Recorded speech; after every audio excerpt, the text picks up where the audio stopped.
श्री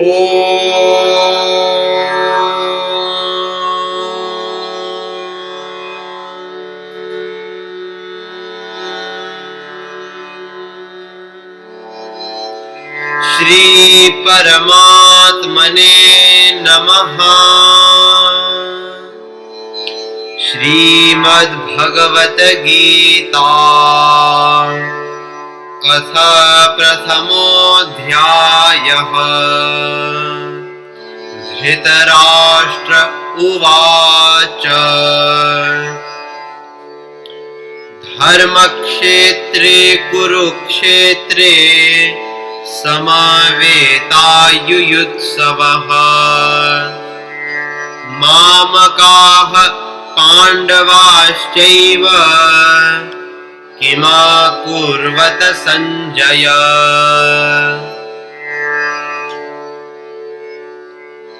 सञ्जय उवाच दृष्ट्वा तु पाण्डवानीकम् व्यूढं दुर्योधनस्तदा आचार्यमुपसंगम्य राजा वचनमब्रवीत्।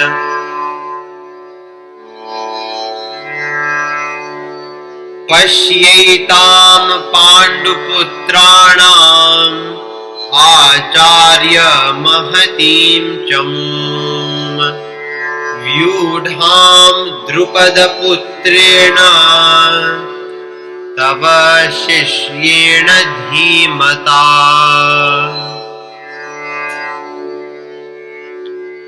अत्र शूरा महेश्वासा भीमार्जुन समायुधि। युयुधानो विराटश्च द्रुपदश्च महारथः। धृष्टकेतुश्चेकितानः काशीराजश्च वीर्यवान्। पुरुजित् कुन्तिभोजश्च शैब्यश्च नरपुङ्गवः। युधामन्युश्च विक्रान्त उत्तमौजाश्च वीर्यवान्। सौभद्रो द्रौपदेयाश्च सर्व एव महारथाः। अस्माकं तु विशिष्टाये तान्निबोध द्विजोत्तमा। नायका मम सैन्यस्य संज्ञार्थं तान् ब्रवीमि ते।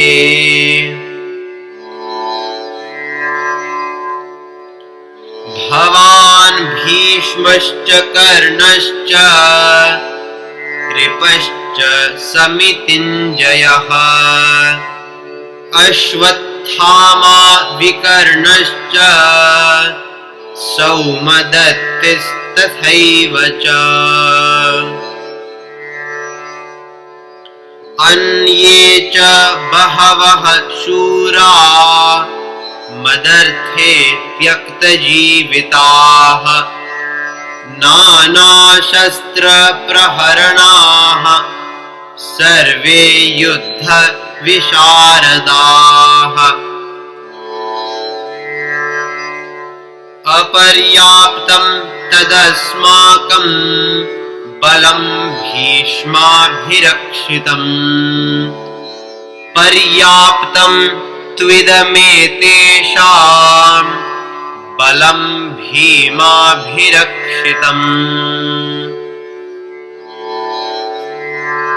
अयनेषु च सर्वेषु यथा भागमवस्थिताः। भीष्ममेवाभिरक्षन्तु भवन्तः सर्व एव हि।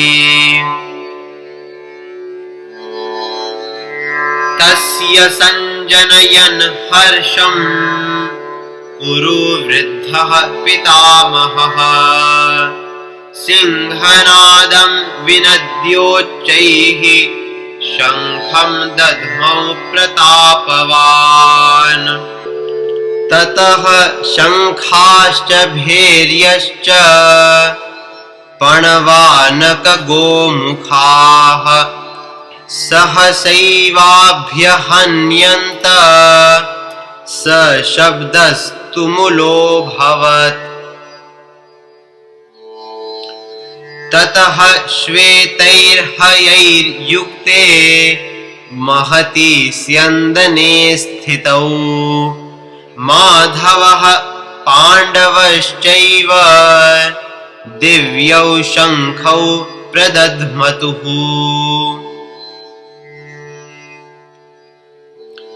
पाञ्चजन्यं हृषीकेशो देवदत्तं धनञ्जयः पौण्ड्रं दध्मौ महाशङ्खं भीमकर्मा वृकोदरः अनन्तविजयं राजा कुन्तीपुत्रो युधिष्ठिरः नकुलः सहदेवश्च सुघोषमणिपुष्पकौ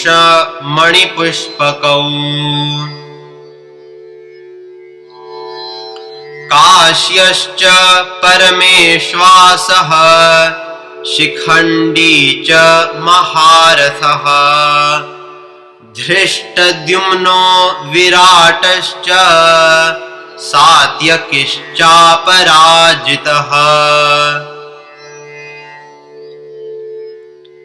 द्रुपदो द्रौपदेयाश्च सर्वशः पृथिवीपते सौभद्रश्च महाबाहुः शङ्खान् दध्मुः पृथक् पृथक् सघोषो धार्तराष्ट्राणां हृदयानि व्यदारयत् नभश्च पृथिवीं चैव तुमुलो व्यनुनादयन्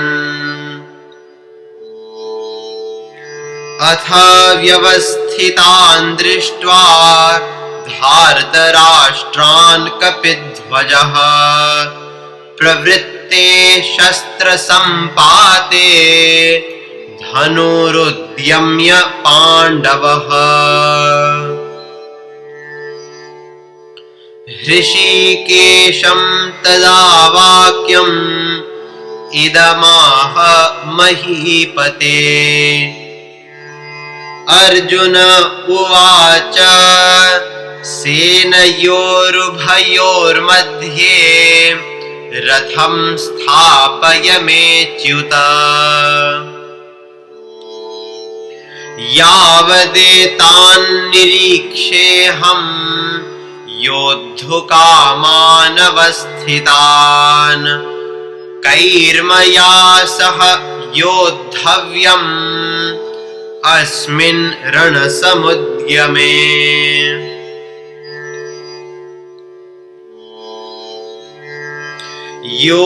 योत्स्यमानान् वेक्षेऽहं य एतेऽत्र समागताः धार्तराष्ट्रस्य दुर्बुद्धेः युद्धे प्रियचिकीर्षवः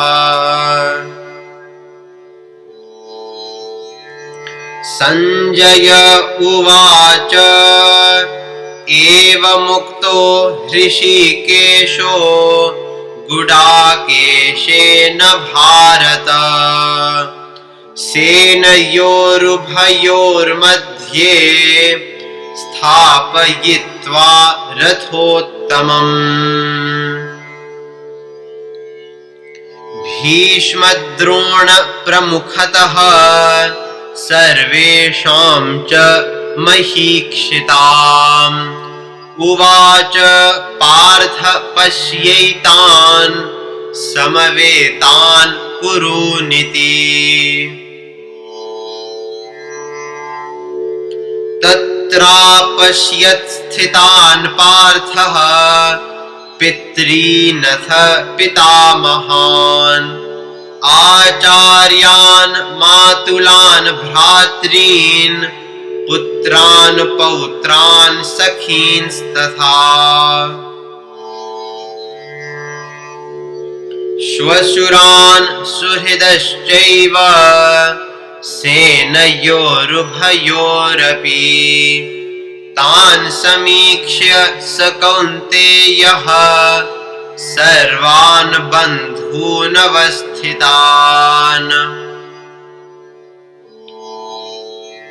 कृपया परयाविष्टो विषीदन्निदमब्रवीत् अर्जुन उवाच दृष्ट्वेमं स्वजनं कृष्ण युयुत्सुं समुपस्थितम्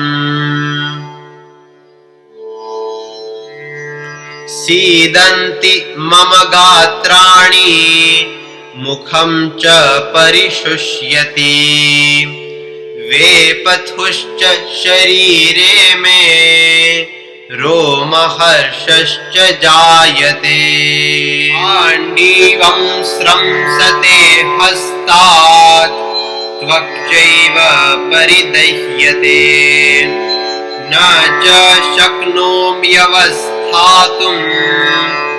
भ्रमतीव च मे मनः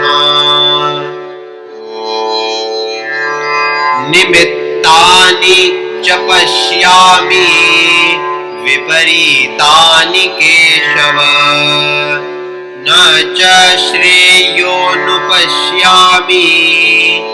हत्वा स्वजनमाहवे न काङ्क्षे विजयं कृष्ण न च राज्यं सुखानि च किं नो राज्येन गोविन्द किं भोगैर्जीवितेन वा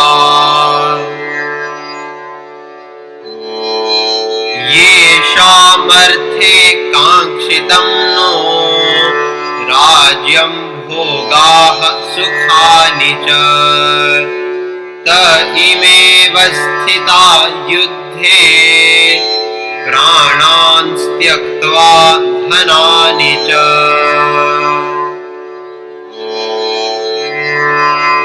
आचार्याः पितरः पुत्राः तथैव च पितामहाः मातुलाः श्वशुराः पौत्राः श्यालाः सम्बन्धिनस्तथा एतान् हन्तुमिच्छामि घ्नतोऽपि मधुसूदन अपि त्रैलोक्यराज्यस्य हेतोः किं नु मही कृते निहत्य धार्तराष्ट्रान्नः का प्रीतिः स्याज्जनार्दन पापमेवाश्रयेदस्मात् हत्वैतानाततायिनः तस्मान्नार्हा वयं हन्तुं धार्तराष्ट्रान् स्वबान्धवान् स्वजनं हि कथं हत्वा सुखिनः स्याम माधव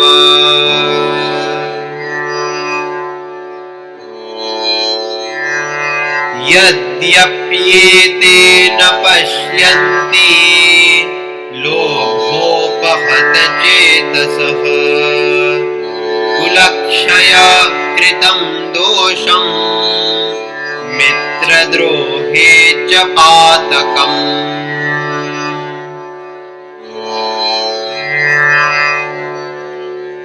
कथं न ज्ञेयमस्माभिः पापादस्मान् निवर्तितुम् कुलक्षय कृतं दोषं प्रपश्यद्भिर्जनार्दन।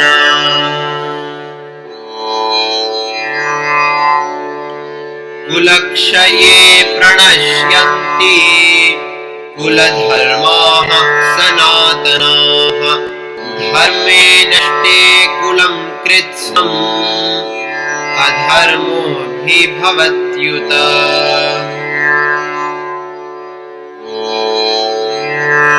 अधर्माभिभवात् कृष्ण प्रदुष्यन्ति कुलस्त्रियः। स्त्रीषु दुष्टासु वार्ष्णेय जायते वर्णसंकरः।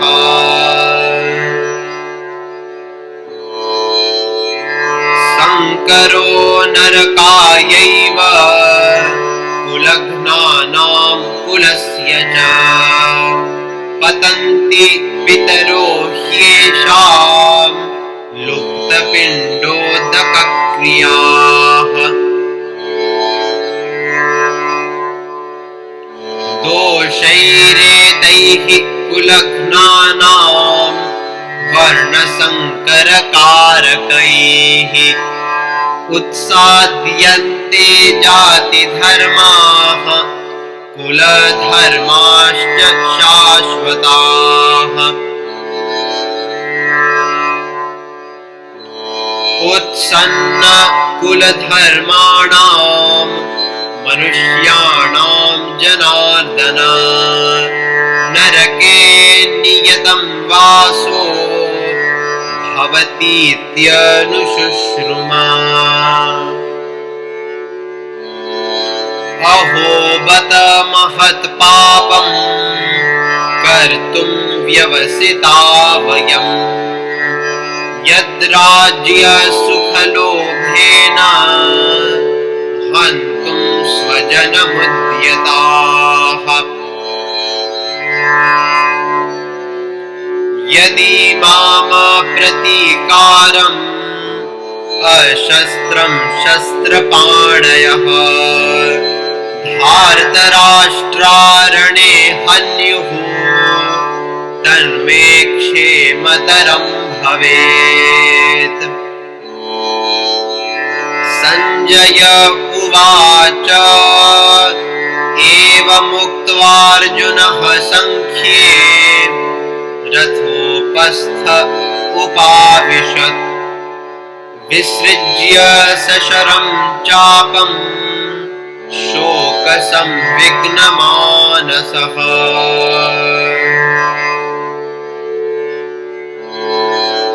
ॐ तत्सदिति श्रीमद्भगवद्गीतासूपनिषत्सु ब्रह्मविद्यायां योगशास्त्रे